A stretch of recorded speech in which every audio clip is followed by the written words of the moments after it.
bukan minoritas, tapi diversity. Harus punya pengalaman yang menyenangkan dengan orang Kristen. Stop rasisme, agama arogan.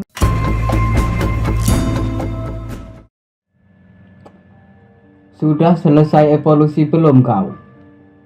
Kita akan kaji pertanyaan itu, rasis atau bukan. Saya akan mulai dengan bicara tentang Ivan Pavlov.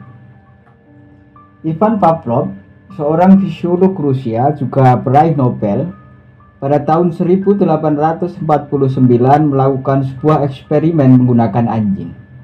Eksperimen ini melahirkan apa yang kemudian dikenal sebagai conditioning klasik, yakni bentuk pengkondisian asosiatif di mana stimulus yang netral, yang tak bermakna, yang dihadirkan secara berulang-ulang hingga akhirnya membentuk asosiasi tertentu atau menjadi sesuatu yang punya makna.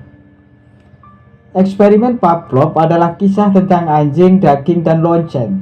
Saat melihat daging, anjing terlihat begitu senang. Air liurnya keluar, menjulurkan lidahnya. Mengapa? Sebab daging punya arti, bermakna bagi anjing. Daging itu makanan dan lezat. Sebaliknya, ketika mendengar bunyi lonceng, anjing berlaku biasa saja. Tak keluar air liur, tak juga menjulurkan lidah. Mengapa?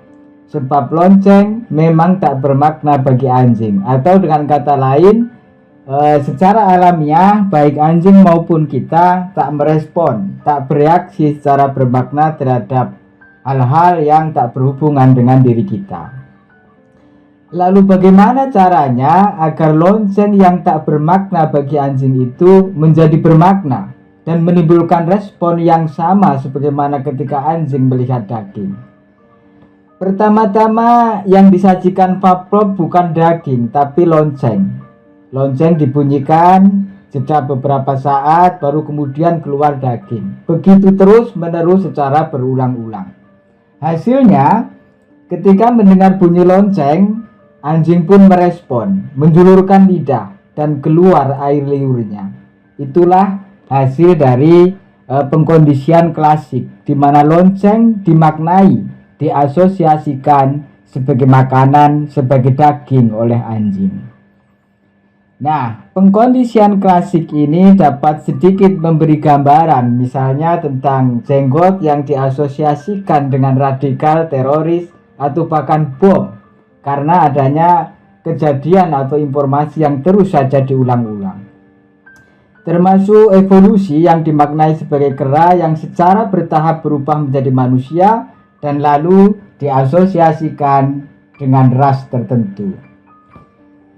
Telah berlangsung lama dan berulang-ulang, orang-orang mendengar, membaca, atau bahkan diajari bahwa evolusi manusia itu tentang kisah perubahan dari kera menjadi manusia.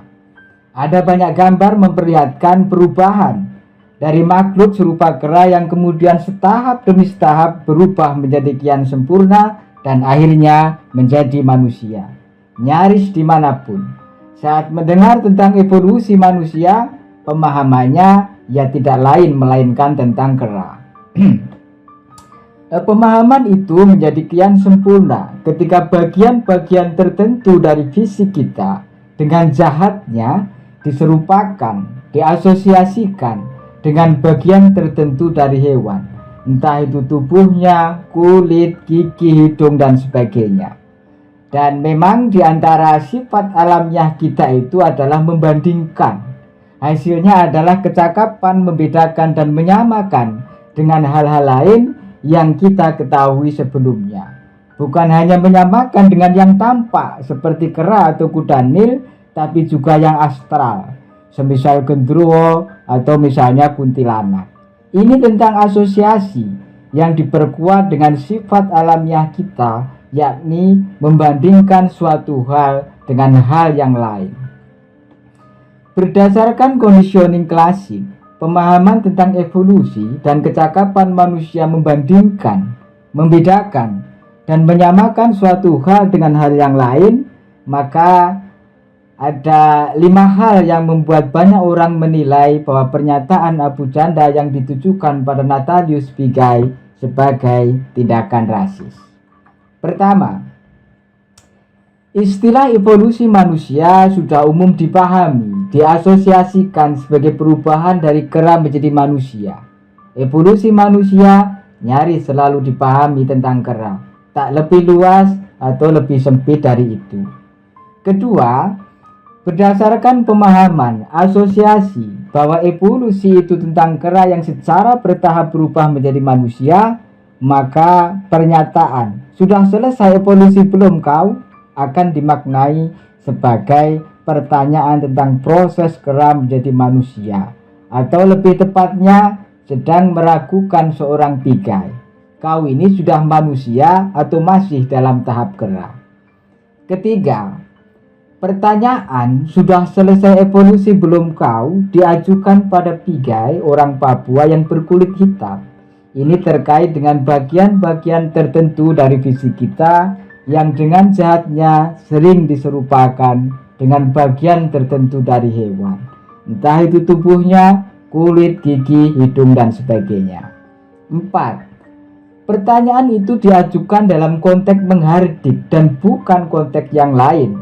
Evolusi itu sendiri sudah diasosiasikan dengan kera dan dipakai pula untuk menghardik, dipakai untuk nyinyir. Maka orang kian yakin bahwa itu masuknya tidak lain adalah kera. 5. Suasana batin atau kondisi emosional. Abu Janda tengah berseberangan dengan pigai yang membuat hardikan, cemoohan bisa terjadi, termasuk dalam cara-cara yang tidak etis dan kurang beradab. Ini memperkuat keyakinan bahwa Abu Janda tengah meragukan pigai sudah manusia atau masih kera. Nah, meski kelima hal itu terdengar logis dan nyata, namun ada hal-hal lain yang membuat perkataan Abu Janda dapat dinilai bukan sebagai tindakan rasis. Apa itu? Pertama, jika evolusi dimaknai sebagai kera dan kera dimaknai sebagai rasis, maka Abu Janda tak menyebut pigai sebagai kera, monyet, ataupun primata. Meski orang menganggap yang termuat dalam pernyataan Abu Janda adalah kera, tapi faktanya tak ada itu kata kera. Kedua, pemahaman asosiasi bahwa evolusi itu tentang kera adalah masalah dari orang yang mengasosiasikannya dan bukan pada yang mengucapkannya, yakni Abu Janda. Bahkan jika yang dimaksudkan oleh Abu Janda adalah juga kera, sekali lagi Abu Janda tak menyebut seseorang sebagai kera. Ketiga, pertanyaan "sudah selesai evolusi belum kau?" kecil kemungkinannya membangkitkan isu rasial jika itu dialamatkan misalnya pada orang Jawa, Padang, dan yang lainnya.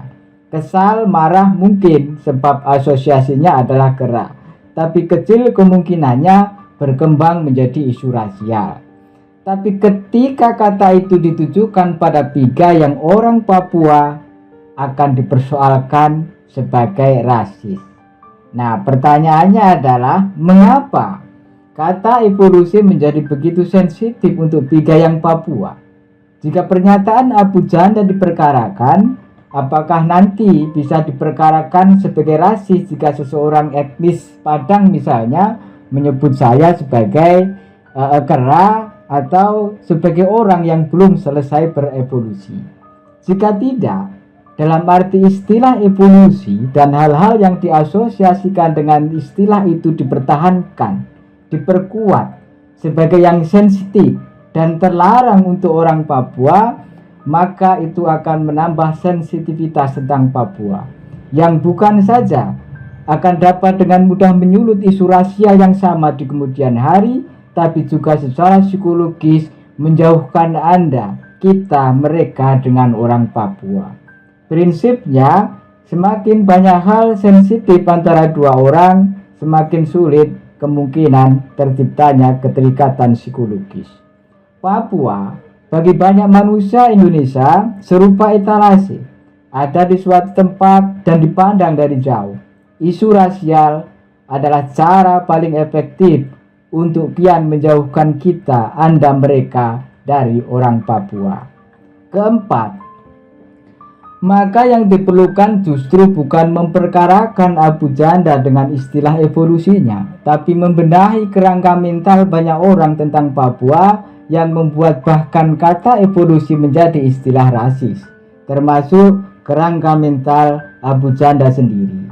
Juga penting untuk belajar dan mengajarkan tentang evolusi dengan pemahaman yang benar agar istilah evolusi tidak disalahpahami, diasosiasikan dengan kera yang menjadi nenek moyang ras tertentu dan dipahami sebagai tindakan rasis terhadap etnis tertentu. Akhirnya, bagaimana bentuk fisikmu adalah sesuatu yang terberi. Pada dasarnya, ia bukan sesuatu yang kau usahakan. Jadi jangan merendahkan orang dan tak usah pula merasa rendah melihat diri. Stop bawa-bawa fisik dan stop rasisme.